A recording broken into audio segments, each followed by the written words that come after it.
The Red Sea Crossing. You may order a copy of this program through arcdiscovery.com. See arcdiscovery.com to become a direct seller of this DVD. Join us now as we begin revealing God's treasure.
The Red Sea Crossing.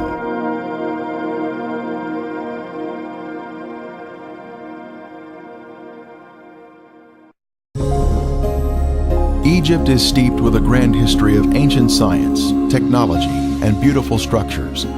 But is there evidence of the children of Israel ever living there? Many years ago, this large stone was discovered in the first cataract of the Nile on Elephantine Island. The inscription states, "For 7 years, there had been no satisfactory inundation of the Nile. As the result of this, grain of every kind was very scarce. In this terrible trouble, King Chesser remembered the god Imhotep, who had once delivered Egypt from a similar calamity." Imhotep can be found in Egyptian history in many places, and it appears he was a sage who was elevated to a god over a period of centuries after his death. Perhaps most confident was Imhotep, the architect who probably conceived of building Zozer's tomb completely from stone. Known as a sculptor, a priest, a healer, Imhotep is considered the preeminent genius of the Old Kingdom. Imhotep had even saved his country from famine. Could Imhotep and Joseph have been one and the same person? We head to Saqqara, Egypt, a short distance south of Cairo. This is where the first pyramid was built in ancient Egypt. It is called the Step Pyramid due to the distinct levels in its shape.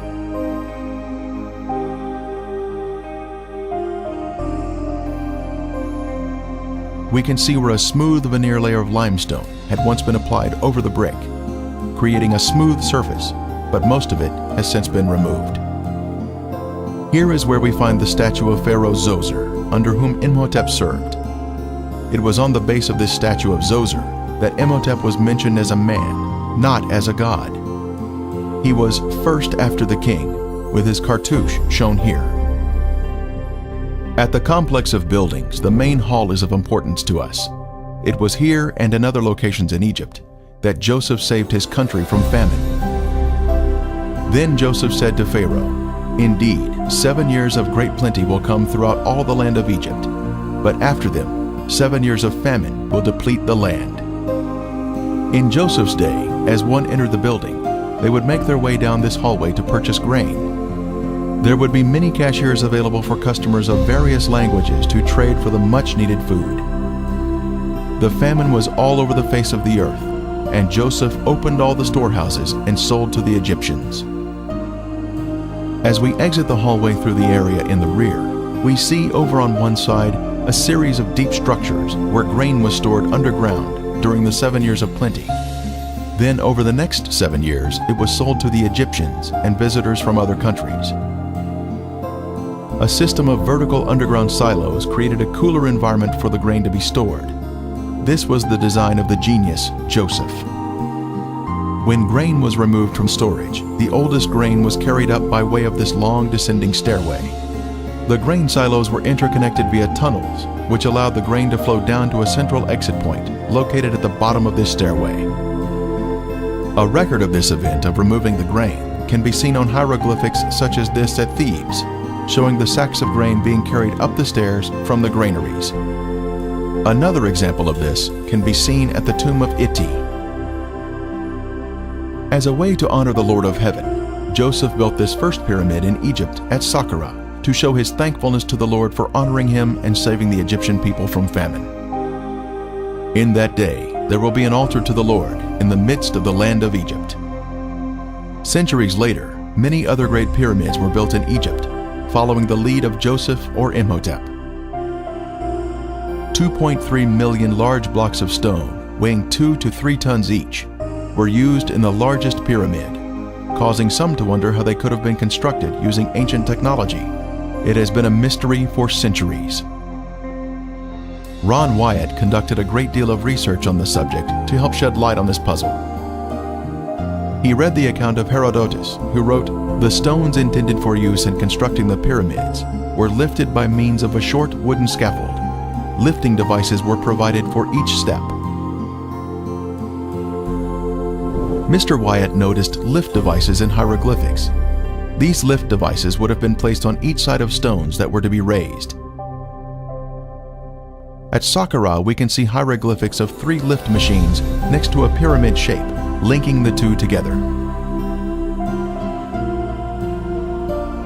Large wooden levers were found in King Tut's tomb that were used in the machines.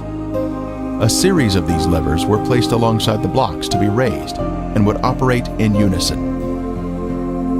A large stone was loaded onto the machine, then the levers on each side were pulled downward by ropes tied to turning winches, thus raising the stone block as needed. When the block was raised to the proper height, it was rolled onto the next level and then raised again. A series of lift machines would have been utilized.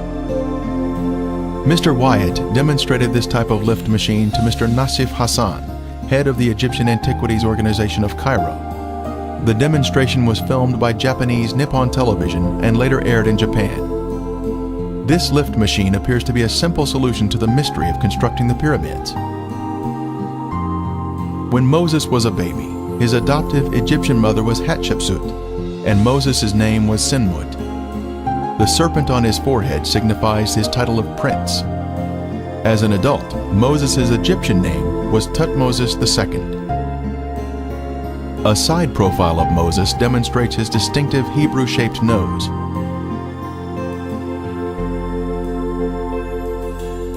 After Moses killed the Egyptian, he fled from Egypt and its territories for fear of the current Pharaoh. When Pharaoh heard of this matter, he sought to kill Moses. But Moses fled from the face of Pharaoh and dwelt in the land of Midian. Moses was married and then had a son, whose name described their foreign home. He called his name Gershom, for he said, "I have been a stranger in a foreign land." This tells us Moses was not in any area controlled by the Egyptians. Now Moses was tending the flock of Jethro, his father-in-law, the priest of Midian. And he led the flock to the back of the desert, and came to Horeb, the mountain of God. And the angel of the Lord appeared to him in a flame of fire from the midst of a bush. The Lord told Moses to bring the children of Israel back to this mountain outside of Egypt. After 10 plagues had struck Pharaoh and the Egyptians, he finally agreed to let Moses take the children of Israel from Egypt. Based upon the research he conducted, Ron Wyatt believed that the Pharaoh of the Exodus was Amenhotep III. Here we see Amenhotep receiving the Ankh as a type of power and new life being infused into his body. Mr. Wyatt speculated that Amenhotep's eldest son was Tutankhamun, and that he was killed by the destroying angel in the 10th plague. Tut would have been the crown prince and co-ruler with his father at that time, in the late 18th dynasty in 1446 BC. Surprisingly, in the Biblical Archaeology Review, it stated that the majority of archaeologists do not believe in the Exodus from Egypt. Tradition has told us that the Exodus from Egypt led the children of Israel to the Sinai Peninsula, but no evidence has been found of their having been in that location for 40 years. Also, tradition has said that the children of Israel crossed the Red Sea in an area that does not match the biblical account. Could the bitter lakes be the Red Sea spoken of in the Bible? Could thousands of soldiers all drown in relatively shallow water? The traditional Mount Sinai, Jebel Musa, is located in the southern mountainous area of the Sinai Peninsula. This mountain was chosen by Helena, the mother of the Roman Emperor Constantine, in the 4th century. It was not chosen by any archaeological evidence at the site, but was based upon the dreams of Constantine, and subsequently chosen by Helena as Mount Sinai. Later, in the 6th century, the Emperor Justinian built St. Catherine's Monastery at the foot of the mountain to establish a sense of authenticity to the site. This is tradition, but what is the truth? Let's break out of a man-made story and ask the question, should tradition supersede the Bible? What does the Bible tell us about the Exodus from Egypt? The children of Israel were living in the best of the land of Ramses, as Pharaoh had commanded. This area is the fertile Nile Delta in northern Egypt. And Israel dwelt in the land of Egypt, in the country of Goshen. This also describes the fertile Nile Delta. The Nile Delta is shown here at the northern termination of the Nile, full of lush vegetation, in contrast to the surrounding desert. On the night of Passover, the firstborn in each Egyptian home died in the final plague. Then the children of Israel left Egypt that same day. And the children of Israel journeyed from Ramses to Succoth. On that very same day, it came to pass that all the armies of the Lord went out from the land of Egypt. On the day of Passover, the children of Israel crossed the canals of the Nile and became an organized unit at Succoth. They had left the country of Egypt proper, but they were still in territory controlled by the Egyptians. So God led the people around by way of the wilderness of the Red Sea. The wilderness of the Red Sea is what we call today the Sinai Peninsula, which is surrounded on two sides by the Red Sea. It was through the northern region of the peninsula that they traveled day and night, making their rapid escape from the hands of Pharaoh. During the day, they were shaded by the pillar of cloud that would have also provided moisture for them. At night, the pillar of fire would have given them light for their journey. At Etham, they turned south and headed through the mountains in the wilderness of the Red Sea, traveling through a narrow canyon, then stopping at the Red Sea. This expanse of water is called the Gulf of Aqaba today, but in Moses' day, it was called the Red Sea. King Solomon also built a fleet of ships at Ezion-Geber, which is near Elath, on the shore of the Red Sea, in the land of Edom. Ancient Elath is modern-day Eilat, Israel. Our modern Gulf of Aqaba is the ancient Red Sea, or Yam Suf. This is the beach where the children of Israel were trapped with nowhere to escape. The Egyptian army was fast approaching, and it appeared death was imminent. The children of Israel cried out, "Because there were no graves in Egypt, have you taken us away to die in the wilderness? Why have you so dealt with us to bring us out of Egypt?"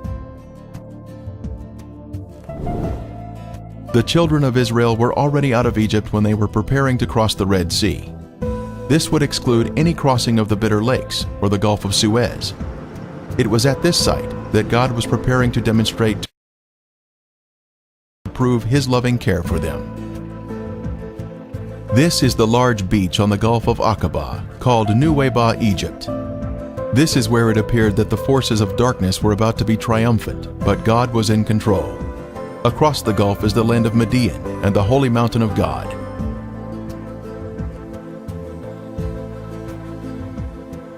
They were to camp between Migdol and the sea, Migdol meaning a fortified city or tower. At the north end of the beach are the remains of an ancient fort, still partially standing today. It was once a 3-story structure, capable of housing hundreds of Egyptian soldiers who could have prevented any northern escape from the beach. The location is precisely at the narrowest point of land, between the mountains and the sea, in order to control the movement of travelers through the area. The fortress today is receiving a fresh coat of stucco, which is unfortunately covering up the original stone blocks. At the front of the fortress, we were able to see the stonework that formed the entrance into the structure.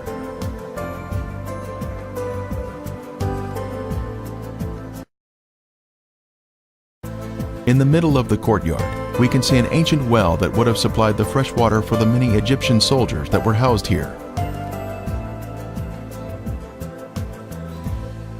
Outside, we can see how tall the structure had been in its former days, a full 3 stories in height.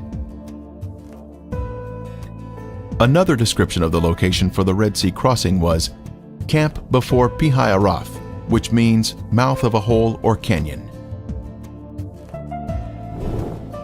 As the children of Israel entered the beach, they had made their way through a system of canyons or wadis and encountered this beach at the Red Sea. The Bible tells us, "They are entangled in the land, the wilderness hath shut them in." They had finally made it through the canyons that snaked their way through the mountains, but now they were trapped on the beach. And the angel of God who went before the camp of Israel moved and went behind them, and the pillar of cloud went from before them and stood behind them. So it came between the camp of the Egyptians and the camp of Israel. It was here that the pillar of cloud blocked the Egyptians from advancing toward the children of Israel. For there was on each side a ridge of mountains that terminated at the sea, which were impassable by reason of their roughness and obstructed their flight. There must have been excitement as they reached the beach at the sea, but that soon turned to gloom as they discovered their plight. They were trapped on the beach, awaiting their death at the hands of Pharaoh. From the middle of the beach, we can see the opening of Pi-hahiroth in the distance, but we head south in order to locate an amazing marker here at the beach.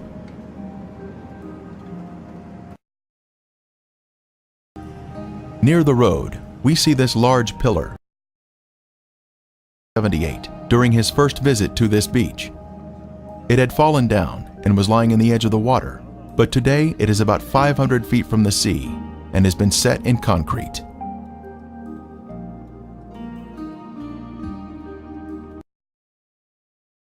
Features of the red granite pillar include the fact that it is of Phoenician or Hebrew design and is 3,000 years old. It was placed here for a reason, to mark the location of the crossing of the Red Sea on dry ground.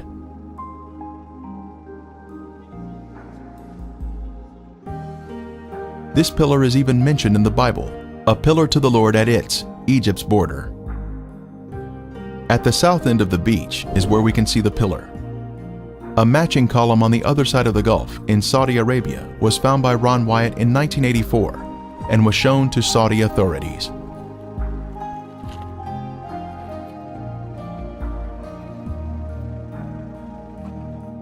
On the Saudi pillar were Hebrew inscriptions which included the words Pharaoh, Mizraim or Egypt, Moses, death, water, Yahweh, Solomon, and Edom. The inscriptions on this column have been removed, since the Egyptians living here were not excited about a Hebrew celebration marker, located in their own backyard. Using Google Earth, one can zoom in on the beach here and spot the pillar standing near the road. This is an exciting use of technology to see the Bible come alive.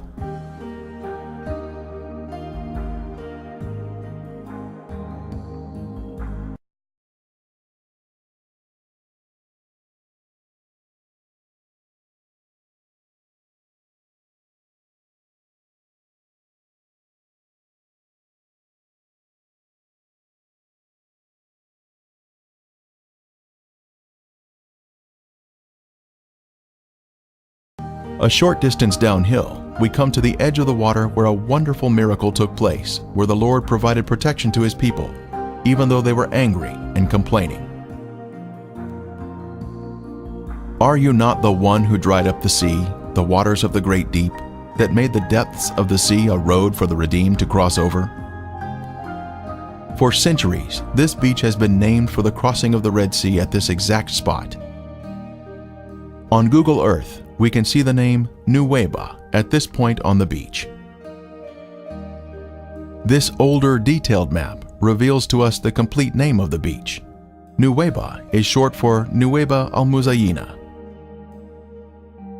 The name on this beach, Nueva Almuzayina, gives us confirmation that we are in the correct location.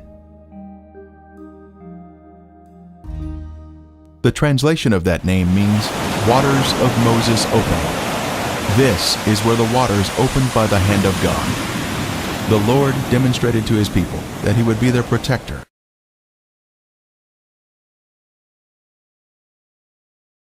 We have confirmation that we are at the correct location.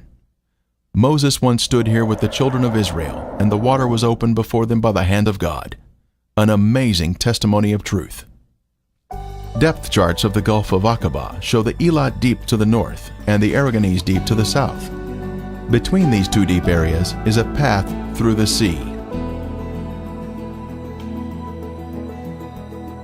When Ron Wyatt was at this spot in 1978, he decided to inspect the water.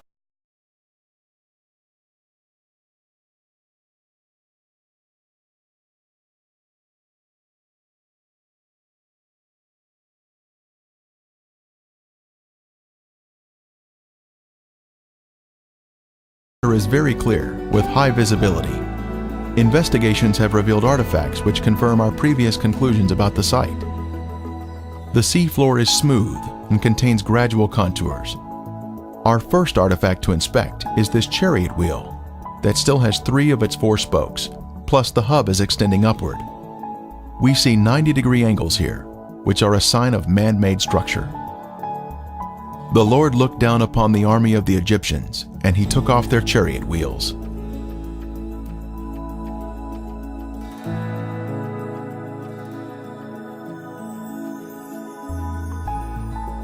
The chariot wheel with 6 spokes was the most widely used by the Egyptians. Egyptian chariots were known to use metal hubs in the center of the wheels. Using metal detectors, divers have found metal in the raised hubs that are now covered in coral. Here we see another 4-spoked chariot wheel with 1 spoke missing and a center raised hub. The coral here has preserved the chariot parts by retaining the man-made structure, even after the wood has disappeared. Here we see another wheel suspended on its axle, standing at attention. It has 6 spokes and a raised center hub.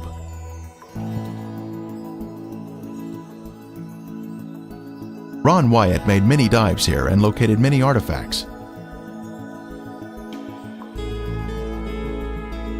This could have once been a chariot cab. This appears to be another round chariot wheel.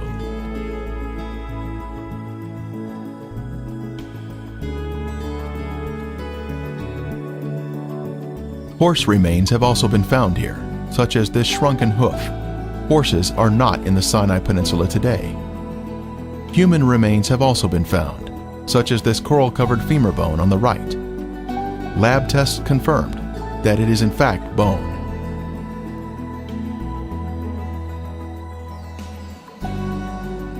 Other bones have also been found. A cross-section reveals the bone inside the coral.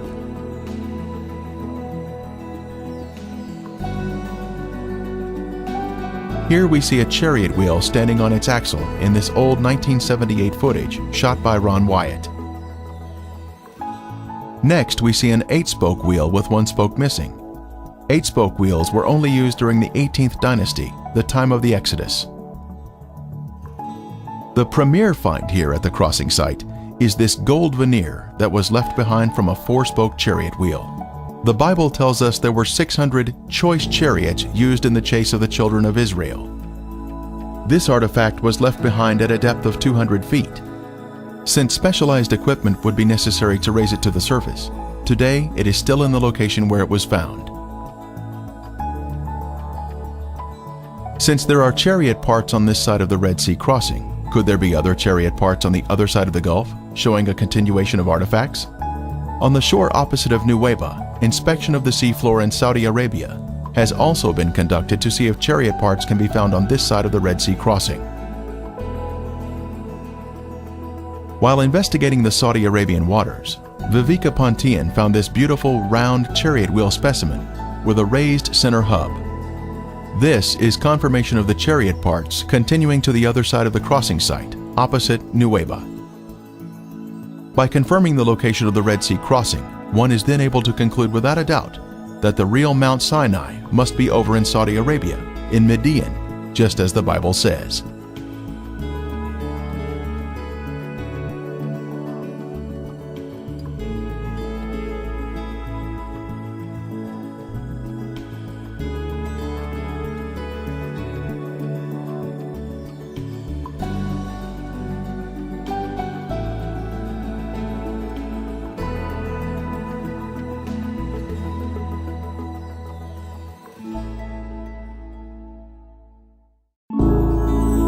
The Red Sea Crossing.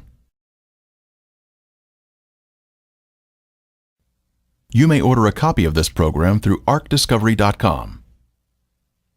See arcdiscovery.com to become a direct seller of this DVD.